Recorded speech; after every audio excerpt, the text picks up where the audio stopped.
മഹാലക്ഷ്മി സീരിയലിൻ്റെ latest episode റിവ്യൂയിലേക്ക് എല്ലാ കൂട്ടുകാർക്കും സ്വാഗതം. കരുണ പൂജാ റൂമിൽ കയറിയിട്ട് സകല ദൈവങ്ങളോടും പ്രാർത്ഥിക്കുകയാണ്. കണ്ണനും മഹാലക്ഷ്മിയും കൂടി ആ കുഞ്ഞിനരികിലിരുന്ന് കരയണം, അത് മാത്രമേ എനിക്ക് വേണ്ടുള്ളൂ എന്നിങ്ങനെ പ്രാർത്ഥിക്കുകയാണ് കേട്ടോ. അതിനുശേഷം പ്രാർത്ഥിച്ചുകൊണ്ട് അയ്യപ്പ വിഗ്രഹത്തിലേക്ക് നോക്കുമ്പോൾ അതിൽ നിന്നും ഒരു പ്രകാശം വരികയാണ് കേട്ടോ. ആകെ മൊത്തം കരുണയ്ക്കൊരു ഭയപ്പാടോട് കൂടിയിട്ട് കരുണ പെട്ടെന്ന് തന്നെ വാതിലടച്ച് പുറത്തിറങ്ങണം കേട്ടോ. പുറത്തിറങ്ങുമ്പോൾ ദുർഗയെ കാണും. ദുർഗയെ കണ്ടിട്ട് കരുണയുടെ മുഖത്ത് ആകെ ഒരു ഭയമാണ് കേട്ടോ.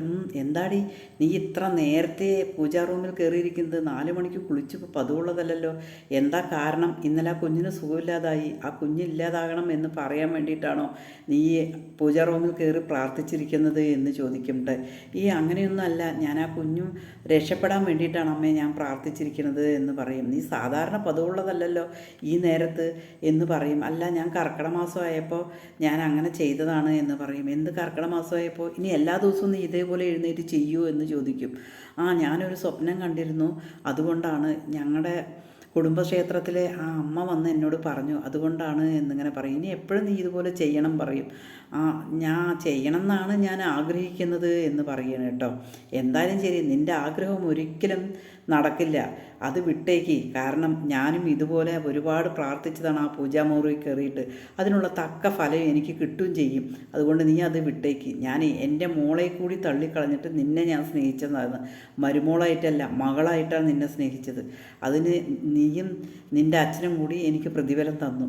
ഇനി അതുകൊണ്ട് അതൊന്നും കൂടുതൽ പറയണ്ട. നിന്നെ ഒട്ടും എനിക്ക് നീ സ്നേഹിക്കാനും കഴിയില്ല, നീ അത് മനസ്സിലാക്കിയാൽ നല്ലത് എന്ന് പറയുന്നു കേട്ടോ. അതേസമയം കരുണ മനസ്സിൽ വിചാരിക്കുകയാണ്, ഇതിന് ഇപ്പോഴും എൻ്റെ ശത്രുക്കളോടാണല്ലോ സ്നേഹം എന്ന് പറയും. എന്താടി നീ ഞാൻ വീണ് കിടക്കണം എന്നാണോ കരുതിയിരിക്കുന്നത് എന്ന് ചോദിക്കുകയാണ് കേട്ടോ. ഞാൻ അങ്ങനെയൊന്നല്ല കരുതിയിരിക്കുന്നത് എന്ന് പറയണം കേട്ടോ. പിന്നീട് ജാനമ്മ ഇരുന്ന് കരയാണ്. ആ സമയത്ത് തന്നെ ജാനമ്മയുടെ മരുമോള് കൊണ്ടുപോയിട്ട് ചായ കൊടുക്കുകയാണ്. എനിക്ക് ചായ ഒന്നും വേണ്ട പറയും. പെട്ടെന്ന് തന്നെ ദേവരാജൻ അങ്ങോട്ടേക്ക് വരികയാണ്. അമ്മ അങ്ങനെ ഭക്ഷണം കഴിക്കാതിരുന്നാൽ ശരിയല്ലല്ലോ, കഴിക്കണം. എനിക്കൊന്നും കഴിക്കാൻ തോന്നുന്നില്ല, ആ കുഞ്ഞിൻ്റെ മുഖം ആലോചിച്ച് കഴിഞ്ഞ് എങ്ങനെടാ ഞാൻ കഴിക്കും എന്ന് പറയുകയാണ് കേട്ടോ.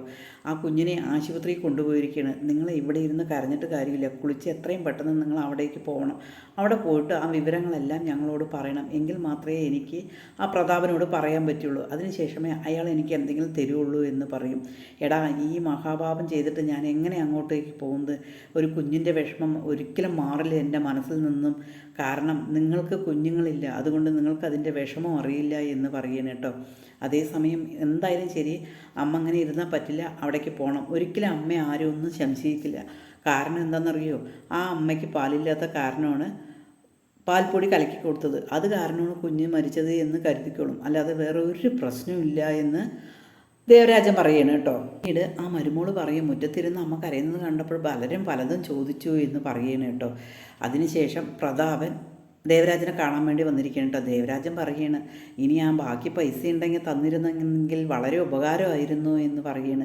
കുഞ്ഞ് ആശുപത്രിയിലല്ലേ, അതുകൊണ്ട് കുഞ്ഞ് ആശുപത്രിയിൽ നിന്ന് എന്താ അവിടുത്തെ കാര്യം എന്നുള്ളത് അറിയട്ടെ. അത് അറിഞ്ഞതിന് ശേഷം ഞാൻ നിനക്ക് ബാക്കി പൈസ തരാം. നിൻ്റെ അമ്മ പോയിരിക്കുകയല്ലേ, അവിടെ പോയി കഴിയുമ്പോൾ അവിടെ നിറയെ ആളും ബഹളവും ഉണ്ടായി. അനന്തുവിൻ്റെ വീട്ടിലെ ആ കുഞ്ഞിൻ്റെ അരികിൽ അവർ രണ്ടുപേരും ഇരുന്ന് കരയുന്നത് കണ്ടു കഴിഞ്ഞാൽ നിൻ്റെ അമ്മ വിളിക്കും. അതിന് ശേഷം ഞാൻ അവിടെ പോയി വന്നതിന് ശേഷം നിനക്ക് തരാനുള്ള പൈസ തരാം. എന്തായാലും എനിക്ക് കുറച്ച് പൈസ വേണമെന്ന് പറയുമില്ല, ഞാൻ തരില്ല. കാരണം എൻ്റെ മോളെ ആരാണോ ചിരിപ്പിക്കാൻ ഒരു അവസരം ഉണ്ടാക്കിയത് അവർക്ക് ഞാൻ പറഞ്ഞ കാശ് കൊടുക്കും എന്നിങ്ങനെ പറയുകയാണ് കേട്ടോ.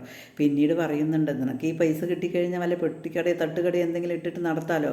എന്തായാലും നീ എന്നെ ഫോൺ വിളിക്കേണ്ട, അവിടെ പോയിട്ട് കാര്യങ്ങളൊക്കെ അറിഞ്ഞതിന് ശേഷം നാളെ പറഞ്ഞാൽ മതി എന്ന് പറഞ്ഞിട്ട് പോവുകയാണ് കേട്ടോ.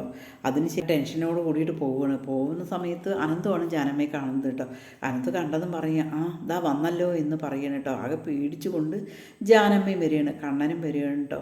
ഇന്നലെ കുഞ്ഞ് ഒരുപാട് ഉറങ്ങി. അപ്പോഴേക്കും മഹി കുഞ്ഞിനെയും കൊണ്ട് അങ്ങോട്ടേക്ക് വരികയാണ് കേട്ടോ. അപ്പോൾ എന്താണ് എന്നൊന്നും ചോദിക്കാതെ പരിങ്ങി നിൽക്കുകയാണ് കേട്ടോ. മഹിക്ക് പാലില്ലാത്ത കാരണമാണ് പാൽപ്പൊടി കൊടുക്കുന്നത് ജാനമ്മേ, അതുകൊണ്ട് അത് സൂക്ഷിച്ച് കൊടുക്കണം, കുറച്ച് കൊടുത്താൽ മതി. കുഞ്ഞിന്നലെ ഒരുപാട് ഉറങ്ങി, അതിന് സുഖമില്ലാതെ ആശുപത്രിയിൽ കൊണ്ടുപോയി എന്ന് പറയണം കേട്ടോ.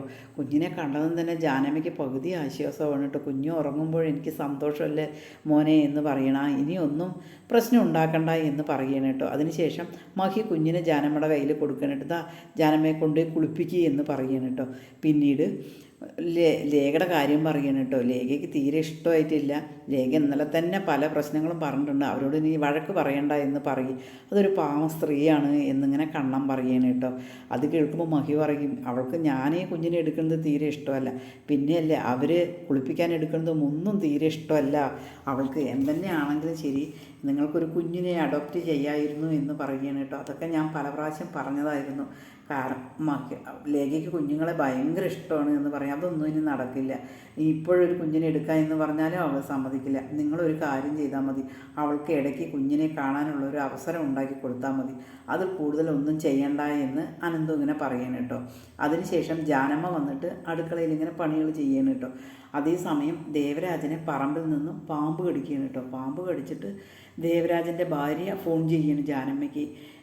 ദേവേട്ടനെ വിഷം തീണ്ടി, അതുകൊണ്ട് ഞങ്ങൾ ആശുപത്രിക്ക് പോവുകയാണ് എന്ന് പറയുന്നു കേട്ടോ. അത് കേട്ടിട്ട് ജാനമ്മയ്ക്ക് എന്ത് ചെയ്യണമെന്ന് അറിയാതെ ജാനമ്മ പകച്ചു നിൽക്കുന്നത് കണ്ടിട്ട് മഹി ചോദിക്കണം, എന്ത് പറ്റി ജാനമ്മ എന്ന് ചോദിക്കണം കേട്ടോ. എൻ്റെ മോനെ വിഷം തീണ്ടി മോളെ എന്ന് പറഞ്ഞിട്ട് ഞാൻ പോവുകയാണ് എന്ന് പറഞ്ഞിട്ട് പുറത്തേക്ക് ഇറങ്ങണം കേട്ടോ. അതേസമയം ജാനമ്മ മനസ്സിൽ വിചാരിക്കണ്ടേ, വിഷം കൊടുത്തിട്ടും ആ കുഞ്ഞിനൊന്നും സംഭവിച്ചില്ല, പകരം എൻ്റെ മകനെയാണ് വിഷം തീണ്ടിയിരിക്കുന്നത് എന്നിങ്ങനെ പറയണം കേട്ടോ. അതേസമയം പിന്നീട് കരുണ അങ്ങനെ ഉലാത്തിയിട്ടിരിക്കണം കേട്ടോ ടെറസിൽ. കാരണം എന്തെങ്കിലും വിവരം അറിയുമല്ലോ, ആ വിവരം കാത്തിട്ട് വേണം ആഹ്ലാദിച്ച് ചിരിക്കാൻ അനന്തോൻ്റെ വീട്ടിലേക്ക് പോകാനേ എന്ന് പറഞ്ഞിട്ട്. അതേസമയം ദുർഗ കുളി കഴിഞ്ഞ് അങ്ങോട്ടേക്ക് വരുമ്പോൾ കരുണ അങ്ങനെ പരതെന്ന് കാണിക്കുമ്പോൾ ചോദിക്കുന്നുണ്ട്, എന്താടി നീ ആരെയും വെയിറ്റ് ചെയ്ത് നിൽക്കുന്നത്, നീ എന്തോ ഒരു കരുതി കൂട്ടിയിട്ടാണല്ലോ, എന്താ കാര്യം എന്ന് ചോദിക്കുക. ഒന്നുമില്ലമ്മേ, ഞാൻ വെറുതെ നിൽക്കുകയാണ് എന്ന് വിചാരിക്കാൻ കേട്ടോ. അതേ സമയത്തായി പിന്നീട് നാളത്തെ പ്രമോ കാണിക്കുന്നുണ്ട് കേട്ടോ. ലേഖയുടെ അവിടുന്ന് കുഞ്ഞിനെയും കൊണ്ട് ലേഖ കയ്യിൽ കൊടുക്കുകയാണ്, മഹിയുടെ കയ്യിൽ സൂക്ഷിച്ച് കൊണ്ടുപോകണേ എന്ന് പറഞ്ഞിട്ട് കൊണ്ടുവരികയാണ് കേട്ടോ. അങ്ങോട്ടേക്ക് പറഞ്ഞയക്കുന്നത് ഞങ്ങൾക്ക് തീരെ താല്പര്യമില്ല. കാരണം അവൾ ഗർഭിണിയായപ്പോൾ തുടങ്ങിയിട്ട് എവിടെയാണ് വന്നിരുന്നത്, അവിടെയുള്ള ജന്മങ്ങൾ തീരെ ശരിയല്ല, അതുകൊണ്ടാണ് ഞങ്ങൾക്ക് പേടി എന്ന് അനന്തു പറയുകയാണ് കേട്ടോ. പിന്നീട് കരുണയാണെങ്കിൽ കാത്തു നിൽക്കുകയാണ്. ആ സമയത്താണ് കണ്ണൻ വന്നിട്ട് ഡോറ് തുറക്കുക കേട്ടോ. ഡോറ് തുറന്ന് കണ്ണനെ ഇറങ്ങും. കണ്ണനും മഹാലക്ഷ്മി കുഞ്ഞും കൂടി ഇറങ്ങുകയാണ് കേട്ടോ. അതിനുശേഷം ആ കുഞ്ഞിനെ കൊണ്ടുപോയിട്ട് ദുർഗയുടെ കയ്യിലാണ് കൊടുക്കുക. അത് കണ്ടതും എന്ത് ചെയ്യണമെന്ന് കരുണയ്ക്ക് അറിയില്ല കേട്ടോ. കരുണയ്ക്ക് ആകെ മരിച്ചു പോയാൽ മതി എന്ന് തോന്നുകയാണ് ആ കാഴ്ച കാണുമ്പോൾ കേട്ടോ. കരുണയുടെ പരുങ്ങല കണ്ടതും ദുർഗ ചോദിക്കുന്നത്, എന്താടി നീ നിന്ന് പരുങ്ങുന്നത് എന്ന് ചോദിക്കുന്നുണ്ട് കേട്ടോ.